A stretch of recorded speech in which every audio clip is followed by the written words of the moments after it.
Ok mes licornes, alors chose promise, chose due, je vous présente l'agenda de Paroles de sorcière. C'est la deuxième édition que j'avais la première édition, donc vous voyez on a quand même une différence entre les deux, des petites différences. Donc on n'a plus la mandragore que j'adorais, qui était trop chou et que j'adorais avoir pendant toute l'année, mais là aujourd'hui on a une chouette qui est pas moins chou en fait, avec une petite clé entre les pattes, je trouve ça super intéressant, ou entre les serres plutôt.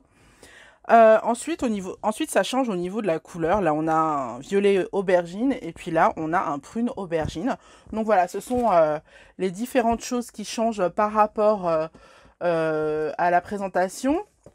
Je l'ai reçu avec un petit accro, donc j'ai mis un petit bout de scotch, et, du coup, ni vu ni connu. Mais bon, Madame la Fnac ou Monsieur la Fnac, s'il te plaît, fais attention au livre que tu envoies.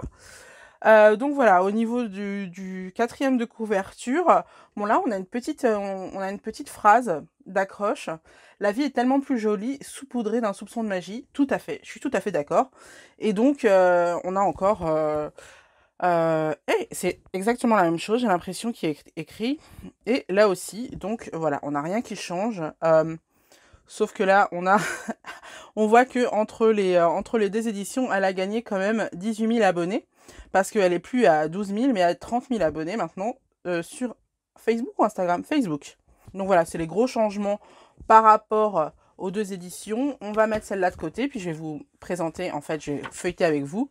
Donc on a l'introduction. Donc l'introduction, c'est un peu une introduction à la magie. Donc on a tous les fondamentaux de la magie. Donc ça, je trouve ça super chouette pour celles finalement qui achètent ça en premier livre de magie et qui ne se connaît pas. Là, on a la présentation du carré magique. Alors, je connais pas, donc je vais regarder ça avec impatience et avec frénésie. Ensuite, on a les sabbats de la Wicca. On a également les sabbats astrologiques. Ah oui, parce que c'est pas la même chose, en effet. D'accord, ok. Donc, on a les deux. On a les lunaisons tout au long de l'année. Et après, on a les phases de la lune. Qu'est-ce que ça veut dire? Qu'est-ce qu'il faut faire? On commence avec la page de l'année supplémentaire. Donc, c'est une page qu'il faut en général remplir au moment de son anniversaire. Donc, mettez-vous une petite note pour vous dire, au moment de votre anniversaire, vous mettez une petite note pour vous dire qu'il est temps de remplir cette page-là. On a les clés parce que c'est un agenda. Donc, et c'est un agenda qui respecte qui respecte le système du bullet journal. Donc, voilà, vous avez plein de petits symboles à noter pour pouvoir vous faire des notes rapides. Et je trouve ça très intéressant. Et donc on commence avec le mois de septembre. Donc là vous avez une illustration qui est en noir et blanc. Et la plupart des sorcières qui ont ce livre aiment bien le colorier. On a une petite photo, là c'est un petit hérisson, c'est trop mignon. Et puis à chaque fois vous avez les lunaisons. Donc moi j'ai ajouté que c'était Mabon le 22. C'est la seule chose que j'ai fait dans l'agenda parce que j'ai reçu hier. Là, vous avez la wishlist du mois, super importante pour les filles comme moi. Et puis là, vous avez un mood tracker. Et ce que j'adore sur ce mood tracker, c'est qu'on a aussi les lunaisons, mais on a les lunaisons remplies en fait. Donc, il nous suffit de voir que la nouvelle lune, elle est là, et qu'à ce moment-là, on est en vierge, pour savoir que ce mois-ci, la nouvelle lune sera en vierge, même si on le savait par la logique des choses. Donc voilà, ça nous permet de voir ça. Et la pleine lune, c'est pareil. On voit que la pleine lune, on est en poisson. Donc je trouve ça super intéressant. Donc pareil pour le dernier quartier et le premier quartier. Donc ça, c'est hyper cool, je trouve.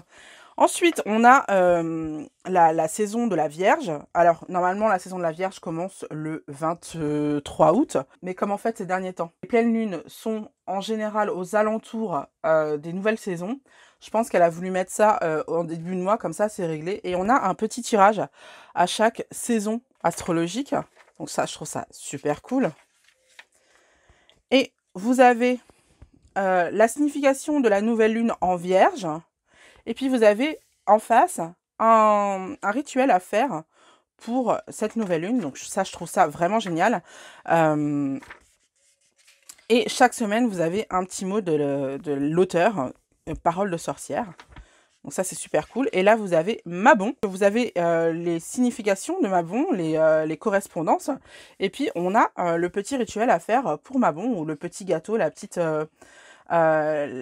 cuisine à faire pour Mabon. Je trouve ça super intéressant, franchement. On a un petit conseil de la semaine aussi. Rien ne sert de courir, il faut partir à point. tout à fait. Et là, on a la signification de la pleine lune et on a le petit rituel de la pleine lune. Donc, franchement, super chouette. Et puis, en plus, de temps en temps, on va avoir des petits trucs en plus. Là, apparemment, elle nous invite à faire une activité DIY. Et elle nous explique ici pourquoi. Et ça, je trouve ça super intéressant. C'est tout... En fait, l'auteur de ce livre est une sorcière des fourneaux. Donc en fait, il y aura souvent soit des DIY à faire très, très witch, soit on aura des cuisines, de la cuisine, pardon. Donc super chouette. Et voilà pour cet agenda. Je ne vais pas vous montrer tous les mois pour pas vous spoiler. Mais voilà ce qu'on a pour cet agenda qui est, ma foi, très beau. Et dernière chose que j'ai envie de vous montrer, c'est que chaque mois, en fait, a sa couleur. Donc c'est facile de s'y retrouver. Donc voilà.